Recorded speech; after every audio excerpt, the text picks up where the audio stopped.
Okay, folks, hello, and welcome to our last week of offsite learning. Okay, so for this last week here, you will need the chapter 17 notes. Okay, look like that. They are posted in the Google Classroom or the agenda. Again, sorry, it might be a little more day to day this week. So, depending on when you're looking, the entire chapter notes might not be in there yet.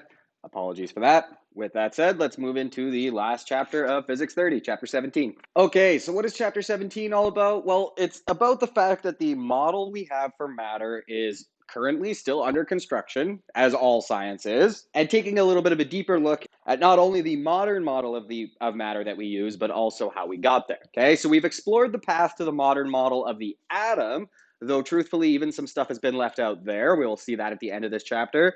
Now we're going to start to look, like I said, at the current model of matter itself. So not just what are atoms like, but what is matter? What kinds of matter are there? We're going to arrive at the model that is in use today by physicists and is constantly being updated and is still under construction, like I said, okay, but that is the standard model of matter. Now, before we head out on this journey towards the standard model of matter, let's just take a sec here and think about, okay, where are physicists right now? Let's go along with them.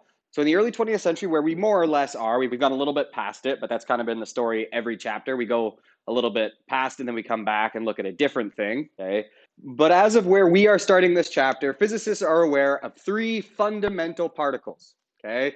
And what's a fundamental particle? It's just a particle from which all matter is ultimately constructed and you cannot divide it any smaller. So remember, we used to think atoms were fundamental particles, and then we learned, well, no, they're made of electrons and protons and neutrons, right? And that's exactly what, at the beginning of the 20th century, physicists thought were the three fundamental particles, okay?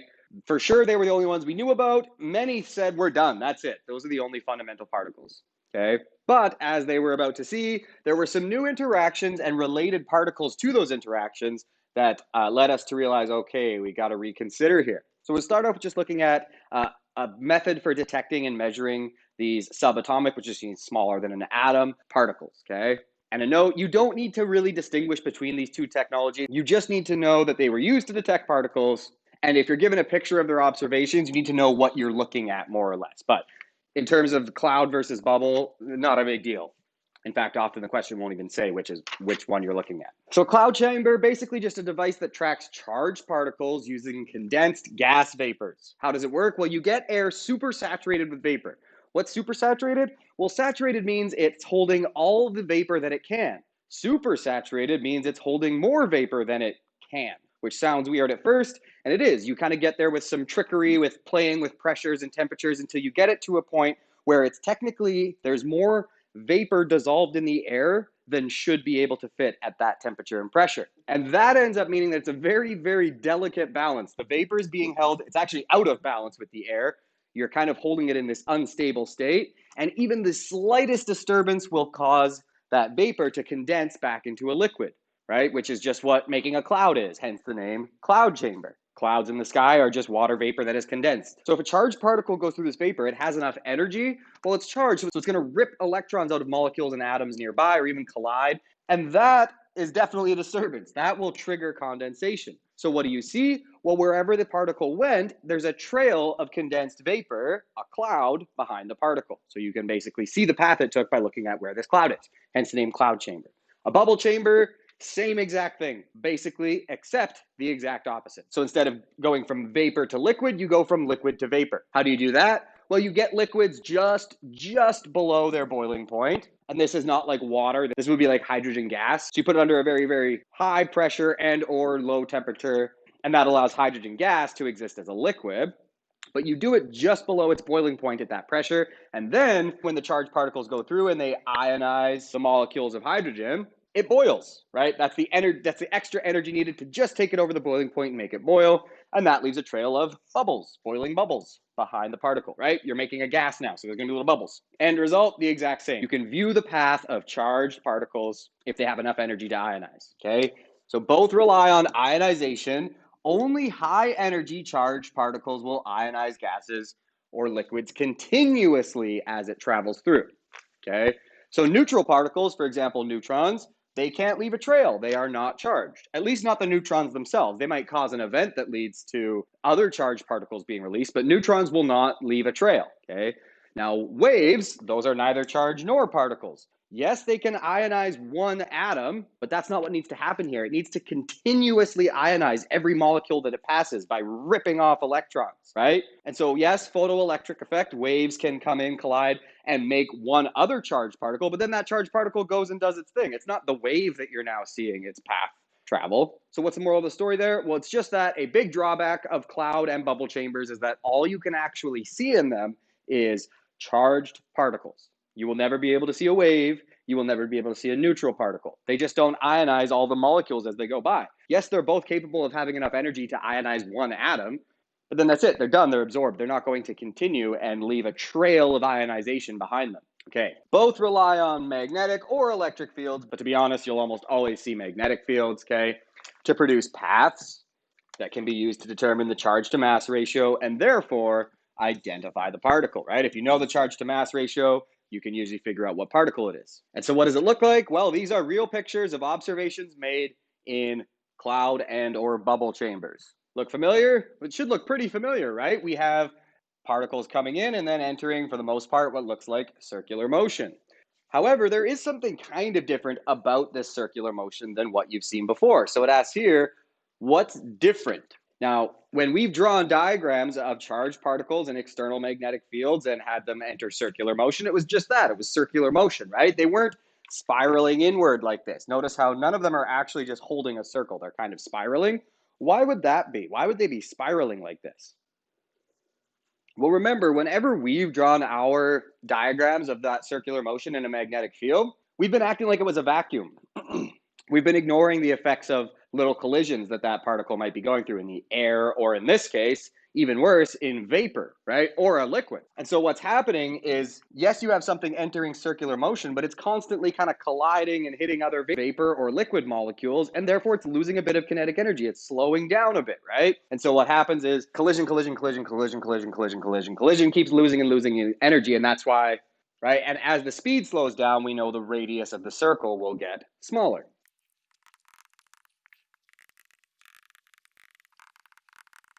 Okay, so you may know the answer already, but it's good to be thinking about it in terms of the fields, right? Reviewing your knowledge of fields as we go. So based upon the diagrams alone, is the field that is affecting the particles that you see here a gravitational field, an electric field, or a magnetic field? Justify your answer by addressing all three fields. Well, let's start with gravitational. It's not a gravitational. Now, how do we know it can't be a gravitational field? I don't want you to tell me why it is a certain type of field. I want you to tell me why it's not for sure a gravitational field. So try it on your own, and then you can come back and compare answers with me. But I would say, if it were a gravitational field, how does a gravitational field affect particles with mass? Does it make some go one way and others go another way? No, right? It makes everything go towards the same thing. So, for example, if the gravitational field were downward, like usually we imagine it being, you wouldn't have particles taking different paths, right? You would have this happening. They would all be going the same way, even if they were coming this way, right? They would all be kind of going the same way because gravitation is always attractive. So, whichever way the field is, all particles with mass are going to move that way. And we wouldn't be seeing these spirals, right? Have you ever seen spiraling gravitational motion? No, right? It's always parabolic. So even if it came like that, it would make a parabola.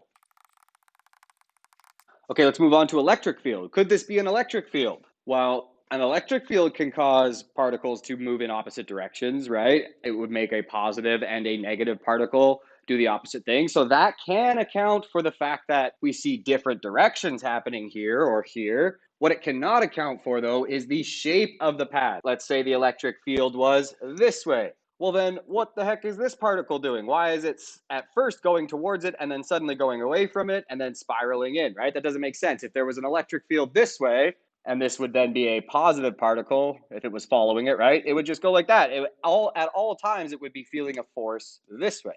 It would never be suddenly feeling a force pushing it back that way to accelerate. So the shape of the path tells it cannot be an electric field.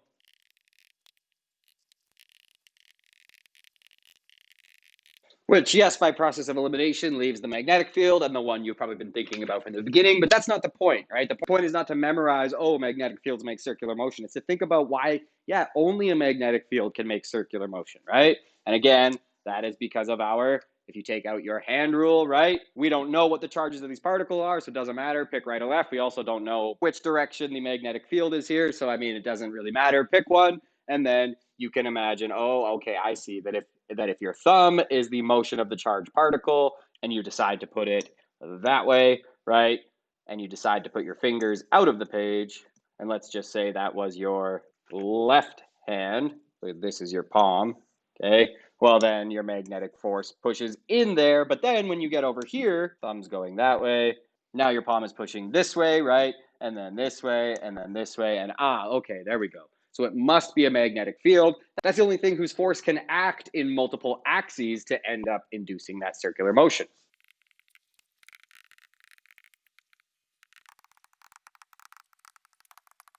So realistically, these bubble and cloud chambers, you've analyzed most of what you need to understand about them already, right? It's just circular motion in an external magnetic field. Could be an electric field, I suppose, but you've done that too. So why are we bothering talking about them now? Well, they led to the discovery of some strange things, okay? So first of all, some charge to mass ratios didn't match with any known particles. So we found a charge to mass ratio, said, hey, let's check if that's an electron, no, proton, no, neutron, no, what the heck is this thing, right?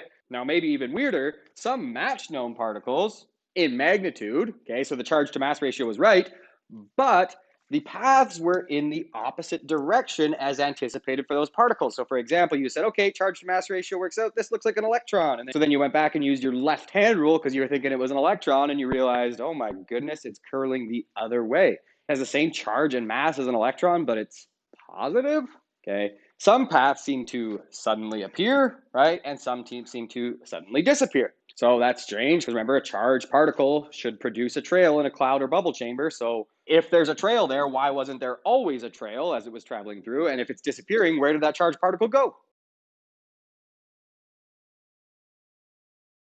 So related to that last little bit there, okay, on the topic of paths suddenly appearing where there was no path before, okay, it led to a prediction.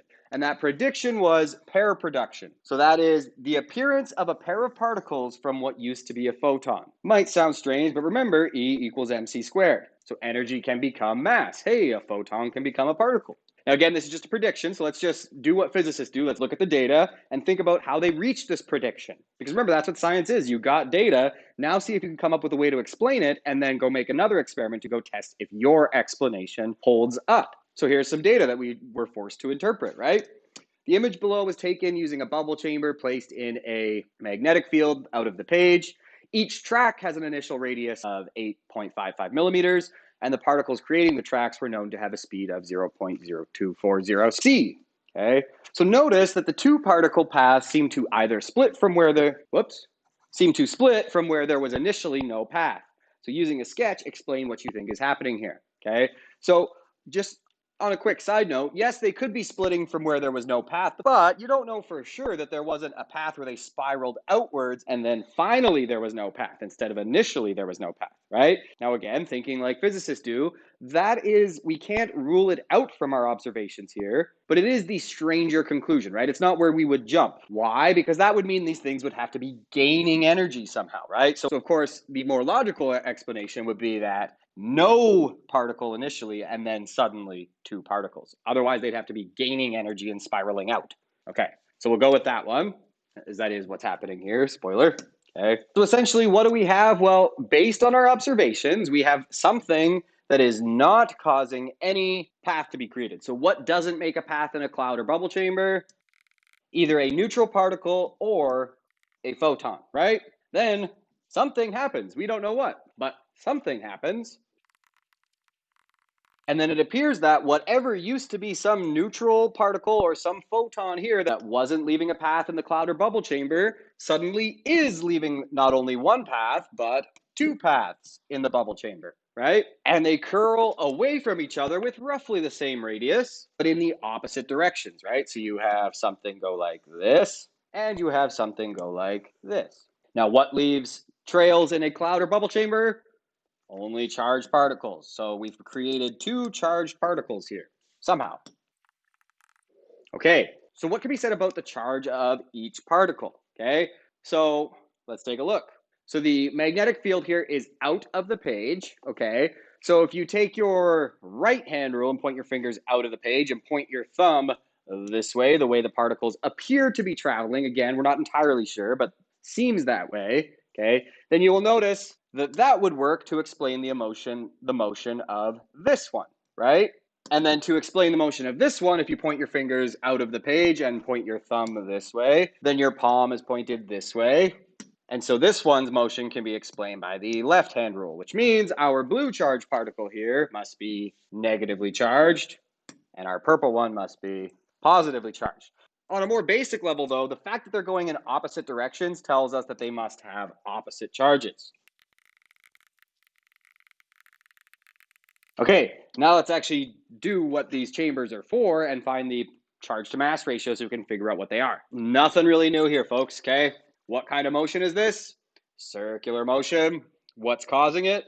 The magnetic force. Yes, it's decaying circular motion where the radius is constantly getting smaller, but at that initial moment, we can still imagine the full circle that would have happened, right? Because we're given the initial conditions, there's nothing wrong with doing that. We do that. Okay, question for you. Do I need to calculate it for both particles here? No, right? Everything about them was given as the same. Same radius, same speed, and obviously they're in the same magnetic field. So once I've calculated it for one, I've calculated it for both. So just plugging in all the values they gave me, I got that the charge to mass ratio to 3 sig digs was, okay, so what's left? Well, now we can compare to particles and figure out what this must be. So is it an electron? When you find the electrons, you get 1.76 times 10 to the 11. So yes, I would say this is almost certainly an electron, except, what did we just say? One's positive. So something with the exact same charge to mass ratio, which very much suggests the same charge, the same mass, except that charge is positive, right? So something that's just like an electron, except its charge is opposite. Remember, all we knew about right now was proton, neutron, electron. Protons don't have the same mass as an electron, not even close. So what the heck was this thing? Well, you know because we just did chapter 16, right? But physicists did not yet know. Okay, so your result in 3 suggests 2 particles with the mass of an electron. If correct, calculate the maximum wavelength of the photon required to create the pair. How do we do that?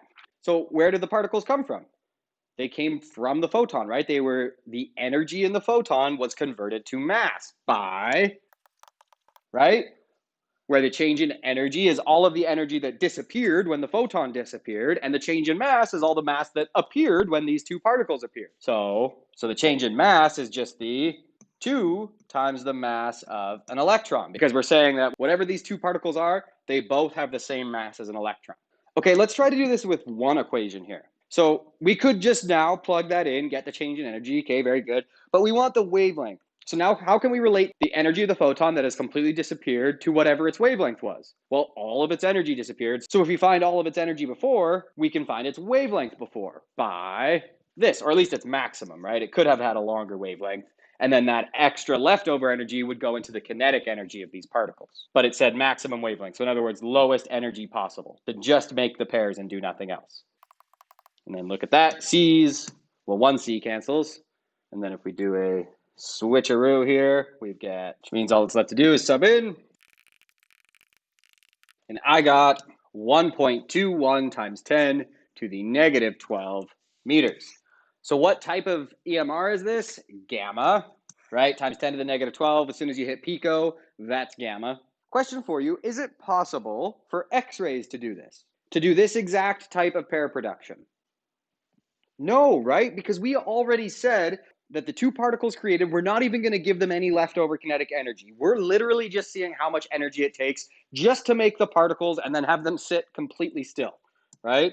So it represents the biggest wavelength that can ever result in this pair production occurring. Any smaller than that, and it is impossible. You don't have enough energy to convert to mass by E equals mc squared. So this is the bare minimum. Gamma or bust. Okay, so it seemed like the energy in a gamma photon was being converted into 2 particles, each having the mass of an electron and yet opposite charges. And so physicists propose that in a collision with a nucleus, a gamma photon could be converted into an electron and yes, you've probably been yelling it at the screen, a positron, okay? Positron being the antiparticle of an electron, sometimes even just called an anti-electron.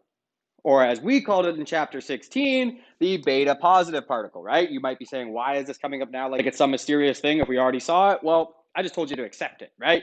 Now we're kind of seeing where it came from. How did we first realize there was this thing, the positron? 2 years after this was done, Marie Curie would incorporate it into her theory of radioactive decays. So depending on what we're looking at, we jump around a little bit, right? Okay, now why in a collision with a nucleus? So it's important to note here, the nucleus has nothing to do with actually making the electron or the positron, okay? These are literally just the energy of the photon expressed now as mass instead of as energy, okay? So they are not part of the nucleus. They're not part of the atom. This isn't some electron orbiting the nucleus that's been ejected. No, this is not the photoelectric effect, okay? They are the energy in the photon converted to mass. Why is the nucleus there then? If you do the math using relativity and all that, the nucleus just needs to be there to allow for conservation of momentum and energy. It ends up working out that the electron and the positron have more momentum than the photon coming in, no matter how you do the math. And so the nucleus is only there because if it's there, it can rebound and allow this to occur. So pair production will never occur in a vacuum. There needs to be some matter nearby to allow that momentum to be siphoned off to the nucleus so that you're not violating the law of conservation of momentum. So of all of the following physics principles, state if they are relevant to the analysis of pair production or not. So conservation of momentum. Well, yeah, right? We just said, notice the angles the electron and positron leave at, right? What momentum do the photon have coming in? Something along this axis here. And so afterwards, if the electron's going to have some upward component, the positron better have the same but opposite downward component. Okay, and again, that's the whole reason the nucleus is there, so that momentum is conserved. Conservation of charge. Would that be relevant to our analysis of this? Yeah, right? That's one of the reasons we were able to work backwards and say, okay, this thing clearly has a positive charge. This thing clearly has a negative charge. So it seems like it's coming from something with no charge. So that before you have 0, after you have -1 plus 1 is 0. So absolutely. Conservation of mass, does that apply here? So what's the mass before? What's the mass of a photon? 0. What's the mass of an electron and a positron? Not 0. 2 times 9.1, 1 times -31, right? So absolutely not. The conservation of mass does not apply. However, the conservation of mass energy does, right? If you take E here and MC square it, you will get this M, right? And then any leftover goes into the kinetic energy of the electron and the positron. Either way, though, mass energy is conserved. Does wave-particle duality apply here? So what is wave-particle duality? Well, it's things displaying properties of both a wave and a particle. So is anything here that's kind of wavy displaying particle-like properties? Well, remember, where did the idea of photons having momentum come from that needs to be conserved? It came from the fact that they can behave as particles in collisions, right? Now, this is not a collision with the nucleus like the photoelectric effect, right? However, momentum is being conserved here from the photon, so this is actually kind of particle-like behavior. But I want to be clear, it's not the fact that the photon is becoming particles that's wave-particle duality. No, that's conservation of mass energy. For wave-particle dualities, one type of thing needs to display properties of both. All right, and a quick note on another way that you can get pair production. This one does not require a nucleus and can actually happen in a vacuum. Again, the math comes out in the relativity. It's not super complex math. It's just kind of beyond the point of this course. So essentially, you have two photons colliding with each other, basically, right? And in cases like that, you can have a particle-antiparticle pair, a positron-electron pair produced. Now, big problem with this diagram. What's the issue? Well, assuming these photons have the exact same wavelength, what's the momentum before? 0, right? This thing has some momentum that way. This thing has some momentum that way. So if you add those together, you get no momentum overall. But then after, you have this thing with some downward momentum, down and left, okay, down and right. I like the right-left cancellation. What I don't like is that you have a down component in each. So we need to fix this diagram. How can we fix it? Give it a y component that cancels with the y component of the electron while keeping its x component that is doing a good job right now of canceling with the electron. So how could that look? So let's just first state the problem. Right? In the x-axis, everything looks okay to me. However, no good. Okay? So how do we fix it? Get rid of this. Keep the x. That's all good the way it is. And instead, make it go that way. What's the symbol for a positron, by the way? E plus. Okay, I know with the neutrino, antineutrino, we did a line above. That's because a neutrino doesn't have a charge, so we can't indicate it any other way. For charged antiparticles, you indicate it just by putting the other charge. Okay, require the minimum photon energy required to result in gamma-gamma collision pair production, an electron and positron. Okay, so again, what's happening here? We have two photons, essentially pure energy, becoming two particles, which are, well, mass, right?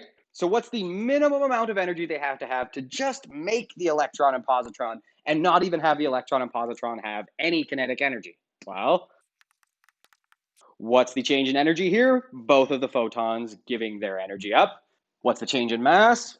The electron and positron being created. The only difference from the last one is that now there's two photons. So each photon only needs to contribute 1/2 as much energy. So in other words, 2 times the energy of one photon, because you have two photons, equals 2 times the mass of an electron times c squared, because you're making a positron and an electron, and those both have the mass of an electron. Okay, manipulating by dividing both sides by 2, you see the 2 cancels, and pause for a second to think about the math. This makes sense, right? We're saying, okay, 2 photons created 2 particles with the same mass. So if we're saying the photons have the same energy, we can really just conceptualize this as each photon saying, okay, I'll make one particle, right? And then you make the other particle. And that's exactly what we've mathematically stated here. Each photon, the energy of each photon is going to be responsible for creating the mass of one of the particles that are produced. I got, okay, that many joules to 3 sig digs. Don't forget, this is for each photon. So yes, total you will have twice of that, but each photon must have this much energy, or one will have slightly more, one will have slightly less. As long as both of them together have double this, we're good. Repeat if each particle moves off with 0.80 C. So if each particle is going to be moving after, right? Do these two photons need to have more energy or less energy coming in? They need to have more energy, right? It's not like creating the particles is going to cost any less energy. And then once they've created them, they need to have enough left over to give them enough kinetic energy to be moving at 0.80 C. So in other words, the energy of the photons is going to have to equal not only the energy to create the electron and positron, we'll call it E create, but then it's going to have enough left over to give them some kinetic energy, right? And so essentially we're saying that the energy of the photons as they come in is going to have to provide the mass of the positron and electron by Einstein's equation, right? And then have enough left over to give them some mv squared over 2. But don't forget, 2 particles are going to have kinetic energy. So we're going to have, so if they each have the same speed, we can just say double that. And then, of course, that leads right away to this. Okay, remember, 2 photons are responsible here. So really, E photons is 2 times the energy of 1 photon, because they're the same photon, or at least we're making that assumption.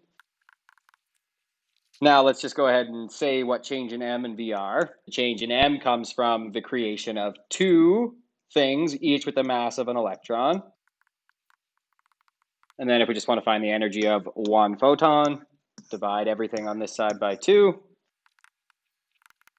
Okay, if you want, you can plug in and recalculate that, but notice we just calculated that, right? That's just the energy required to just make the photon and positron. So I'm just going to use that unrounded number. Okay, getting squishy there. Whoops, forgot to divide by 2. I got 1.08 times 10 to the negative 13 joules. So again, it's just the energy required to make them, and then whatever needs to be left over to give them that much kinetic energy. Okay, so that's gamma-gamma pair production. What's the upshot of all this? Well, we eventually got to the point where we had proven the existence of antimatter. The existence for every particle we have, some antiparticle with the same mass, but the opposite properties in basically everything else, okay? And so don't forget, pair production had predicted its existence. We were looking at these pairs and we're saying, it looks like this. And the observations fit if it is this, if it's something with the same mass as electrons but opposite in all other properties. The problem is we could see the curved tracks and we could get the QM ratio, but we can't get the type of charge. And you might be saying, why not? It's going the opposite way. Well, we didn't know for sure which way it was going. Okay, you got to remember, the particles were moving fast. With the technology we had, we couldn't observe, we didn't actually watch the path be formed. It essentially, if you ever see a bubble or a cloud chamber in real life, you'll see this. It essentially, the path just appears, okay? No, it doesn't just appear, but it's going so fast that to your naked eye and to any of the technology we had at the time, it was just there. It was just suddenly there, right? And so we couldn't watch it and go, oh, okay, it's curving this way. So It could have been a positive charge moving one way, but it also could have been a negative charge moving the opposite way. Now, we were pretty sure it was the other one, but we couldn't say for sure, right? And as is often the case, a very simple solution kind of ends up pulling back the curtain. So this was a Nobel Prize winning photograph, okay, by a guy named Carl Anderson. Essentially what he did, he put a lead plate in the way to slow down the particle and observe the change in its circular path. So here is that photograph. And the question asks us, if the magnetic field is into this page, how does this photo prove that the puzzling particle was indeed positive? So I want you to take a second, think about it, okay? Write down your thoughts. And the key lies in the radius of curvature here, right? Notice, where is the radius smaller? Here, right? You can kind of tell the radius gets smaller here. Now, if you slow it down, your radius gets smaller. So now we can figure out which way it was going, right? It got slowed down here. So the particle had to be traveling this way. Now pull out your left hand. If the magnetic field is into the page, does that work? No, right? It should be curving the other way. So take out your right hand, and clearly this is a positively charged particle with the exact same charge to mass ratio as an electron, the positron. Thus, antimatter was confirmed.